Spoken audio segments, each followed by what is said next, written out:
Picture a rainy car park behind a pub in South London. Right. It's March 10th, 1987, the Golden Lion in Sydenham. And there's a man lying dead on the wet asphalt. Yeah, and it's an incredibly brutal scene. Exactly. He's been struck from behind with this violently heavy weapon, an axe, and the killer literally left it embedded in his face. It's terrifying. It really is. I mean, it feels like the climax of a dark true crime thriller, you know. Yeah. But what happens, or I guess what completely fails to happen next in that car park, is actually the very first domino to fall in one of the most insidious national scandals in British history. It really is the inciting incident, because this crisis would eventually bring down a 168-year-old newspaper empire. Yeah. And shake Scotland Yard to its absolute core. I mean, the ripple effects of this single night are still being felt decades later. Which is exactly our mission for this deep dive. We're going to explore how one unsolved murder birthed this massive, highly lucrative economy of media espionage and police corruption. So let's look closer at that victim in the car park. His name is Daniel Morgan. He's 37 years old, a father of two, and he works as a private investigator. Right, a PI. Yeah. And when detectives arrive at the Golden Lion, the crime scene itself instantly tells a story of intense premeditation. Oh, absolutely. The physical evidence immediately rules out a random act of violence. Yeah, the details are chilling. They are, because the handle of the axe used in the murder, it had been carefully wrapped in sticking plaster. Wow. Yeah, that's a tactical modification to ensure the killer's hand wouldn't slip due to blood or rain. I mean, it was a professional execution. And the motive clearly wasn't a standard mugging. Oh, yeah. Right. Right.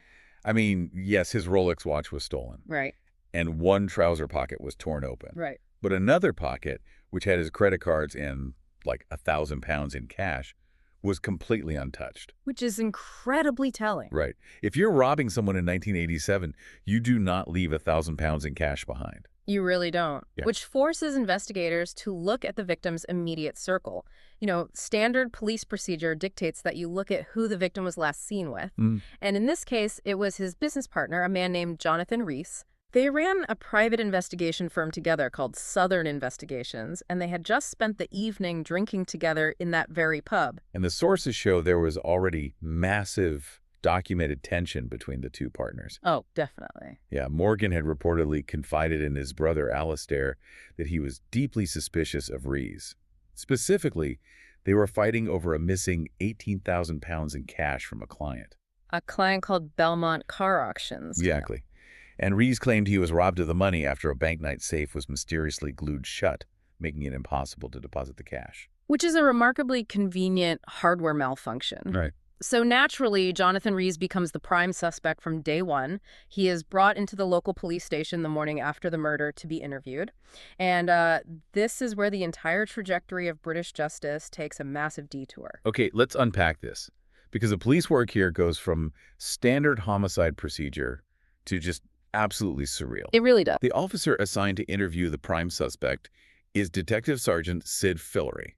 Now, Fillery wasn't just some random detective catching a case. No, not at all. He was drinking with both the victim and the suspect in that exact same pub the night before the murder. Which is already bad enough. Right. And even more shockingly, Fillery was secretly moonlighting, like working completely off the books for Morgan and Rees's private investigation firm. Yeah, it's a staggering conflict of interest. It fundamentally corrupted the golden hours of the investigation. I mean, this is like letting a bank robber audit the vault. That's exactly what it is. Why on earth would a man with deep financial and personal ties to both the victim and the prime suspect be allowed anywhere near the interview room? It's baffling. Let alone be allowed to conduct the interview and then let Jonathan Rees walk out of the station without securing his clothes or his car for forensic examination. It completely defies the fundamental mechanics of criminal investigation. I mean, by failing to secure the suspect's clothing or vehicle, Fillery effectively guaranteed that any potential forensic link, blood spatter, fibers, mud from the car park, just walked right out the door. Yeah. The immediate corruption is brazen.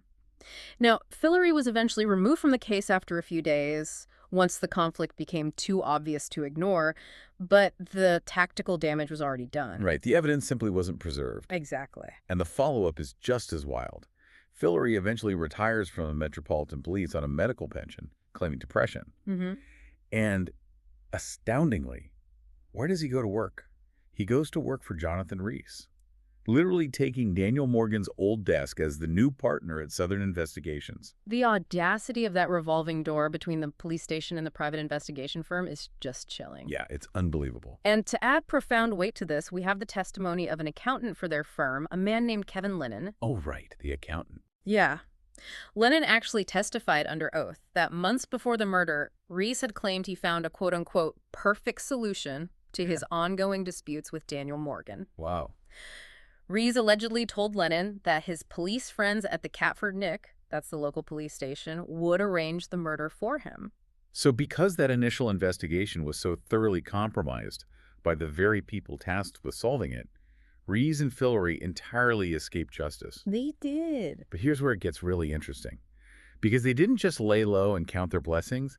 Instead, Southern Investigations morphed into something exponentially bigger. Oh, absolutely. The independent panel that eventually reviewed this case decades later officially called their office a hub of corruption. Because the botched investigation didn't just fail a grieving family, it directly enabled the rise of a highly lucrative criminal enterprise. Right. Because the perpetrators realized they could literally get away with murder, the firm developed this aura of complete untouchability. Yeah, like no one could touch them. Exactly.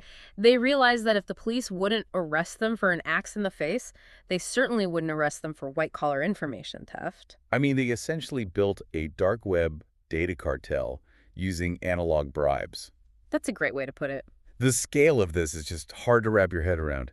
According to the sources, Southern Investigations was invoicing the News of the World tabloid up to 500 times a month. 500 times? Yeah.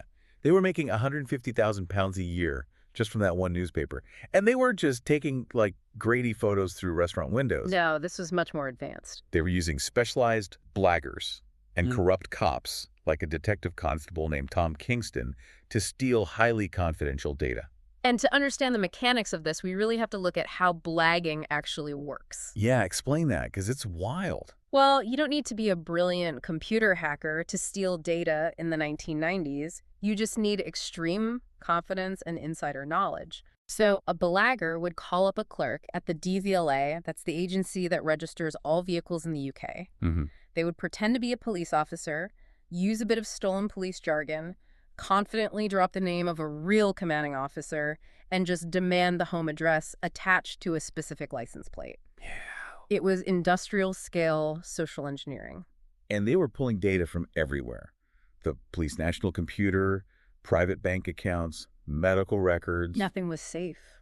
They were selling information on a massive spectrum of people, from notorious criminals like Kenneth Noy to politicians like Tony Blair, all the way up to members of the royal family like Prince Edward and the Countess of Wessex. Yeah, the reach was incredible. We often think of 90s tabloid gossip as kind of trashy, but essentially harmless entertainment. Yeah. But looking at the actual operations, wasn't this industrial-scale corporate espionage? It really was. It was basically an intelligence agency run for the benefit of newspaper circulation. You have to remember, Fleet Street in the 1990s was a viciously competitive market. An exclusive front-page scoop could sell millions of extra papers. Right. So the tabloids viewed the 150,000 pounds they paid to Southern Investigations not as a criminal bribe, but just as a standard business expense. Right. It was the cost of acquiring premium inventory. So if the scale was this massive and operating right out in the open via actual invoices, how did the Metropolitan Police justify ignoring a massive network of data theft operating right under their noses? Well, this raises an important question about institutional priorities. Okay. The nuance here is crucial because the police actually didn't ignore it entirely. They knew quite a bit about what Southern Investigations was doing. Wait, really? Yeah. In 1999, the Met launched an undercover initiative called Operation Nigeria, and they literally planted listening devices inside Jonathan Reese's office. Okay, so they are sitting in a van listening to the hub of corruption in real time. What do they actually hear on those tapes?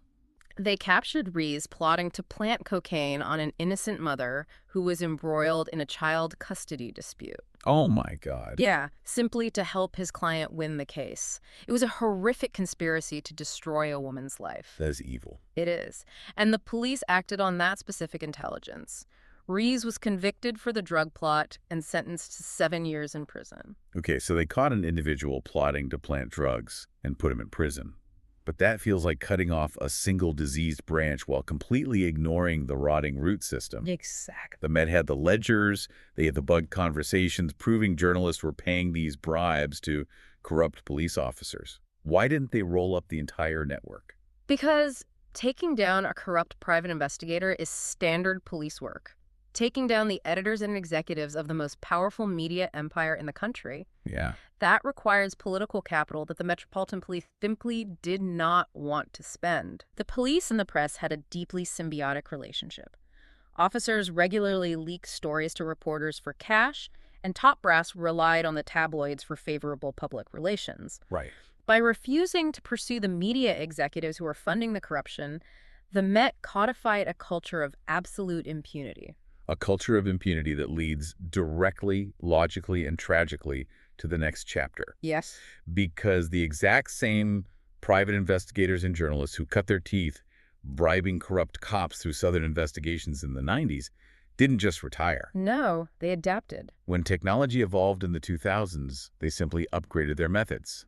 They moved from paying off cops to intercepting mobile phone voicemails. The technological tools changed, but the underlying arrogance remained exactly the same. They moved from analog blagging to digital hacking. When mobile phones became ubiquitous, early voicemail systems often had default PIN numbers like 00001234. Because no one bothered to change them back then. Exactly. Users never changed them. So journalists and investigators realized they could spoof caller ID, dial directly into a target's voicemail inbox, punch in the default PIN, and listen to their private messages. And the human cost of that arrogance is just breathtakingly cruel. We aren't just talking about listening to celebrities complaining about their agents. No, it went so much darker. We're talking about the hacking of murdered schoolgirl Millie Dowler's phone in 2002.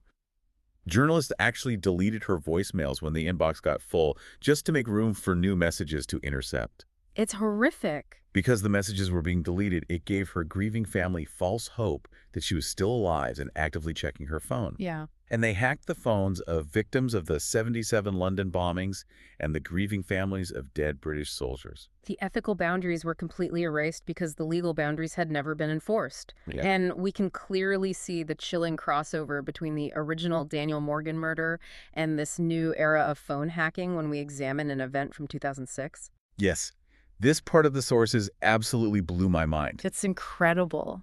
Imagine you're Detective Chief Superintendent Dave Cook. You are a highly experienced officer, and you've just been asked to lead a fresh fifth investigation into the Daniel Morgan murder. Right. You start making real, tangible progress, rattling the cages of the old Southern investigations crew. So what does the News of the World do in response? They targeted the lead homicide detective investigating their own private investigators. Unbelievable. The tabloid put DCS Cook and his wife, Jackie Hames, who was herself a former police officer and a presenter on the BBC's Crime Watch program. They put them under hostile physical surveillance. Wow. They followed them and they hacked their phones. They stalked a senior police officer to intimidate him off a murder case. Yeah. It begs a massive causal question. If the police had simply done their jobs, followed standard procedure, and properly investigated Daniel Morgan's murder back in that pub car park in 1987, could the entire phone hacking scandal, a scandal which literally brought down a 168-year-old newspaper, have been entirely prevented? If we connect this to the bigger picture, the trajectory points strongly to yes. Wow. Systemic failures always compound. Because the Metropolitan Police Service demonstrated they were either too frightened of the press's power or too compromised by their own cozy relationships to tackle them, a profound psychological message was sent. Right, that they were untouchable. Exactly. Journalists like Clive Goodman and private investigators like Glenn Mulcair felt completely invincible. They had been taught over decades that the police would never come after them. And it took a staggering, almost superhuman amount of outside force to finally break that illusion of invincibility. Which brings us to the 40-year fight for accountability. Yes. Because while the institutions protected themselves, Daniel Morgan's family, particularly his brother, Alistair Morgan, refused to let it go. Alistair Morgan's resilience is truly the moral anchor of this entire saga. I mean, he pushed through decades of bureaucratic obfuscation, he endured 5 separate, deeply flawed police investigations. Including a massive criminal trial in 2011 that collapsed in spectacular fashion before it even really began. Yeah, that was a disaster. And the reason it collapsed is critical to understand. The police built their case relying heavily on supergrass witnesses. Right, informants. Yeah, career criminals who offer to give information in exchange for reduced sentences or favors. But the police completely mishandled the disclosure of evidence. Defense lawyers found massive crates of unread documents, proving the police hadn't disclosed everything they were legally required to. The judge had no choice but to throw the case out.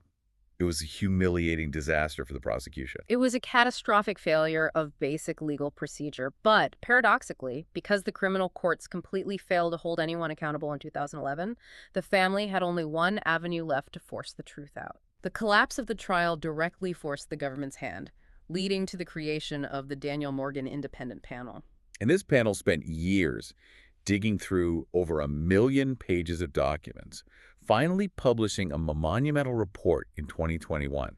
Their conclusion was absolutely devastating. It really was. They found the Metropolitan Police guilty of a form of institutional corruption. Yeah. And they were very specific about what that meant. They weren't just saying there were a few individual bad apples taking bribes. They defined it as an organizational culture that actively concealed its own systemic failings in order to protect its public image. They diagnosed a terminal prioritization of reputation over justice. And the weight of that conclusion has permeated the public consciousness so deeply. It's been the subject of investigative podcasts, deep dive books, and just recently, that major ITV drama, The Hack. Oh, right. You have David Tennant playing the real-life Guardian journalist Nick Davies, who spent years systematically dismantling the official denials to uncover the phone hacking links.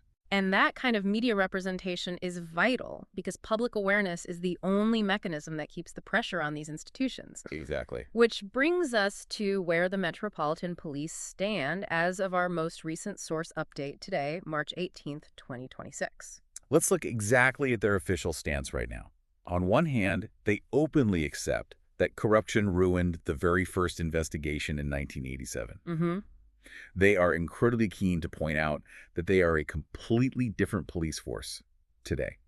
They highlight their newly bolstered anti-corruption command, and they point to a massive £50,000 reward that remains on the table for any information leading to a conviction in Daniel Morgan's murder. Right. But, and this is the crucial sticking point, they vehemently reject the independent panel's label that they are institutionally corrupt. They accept the historical individual failures of men like Sid Fillery, but they fundamentally deny the systemic cultural diagnosis applied to the organization itself. So what does this all mean? It's like a massive chemical factory apologizing for dumping toxic waste in the river for 30 years, paying a hefty fine, but absolutely refusing to admit they have a systemic pollution problem. That's a perfect analogy. If you are trusting an institution to guard your safety, but that institution's very first instinct is always self-preservation and protecting its own image, can we ever truly trust them to police themselves?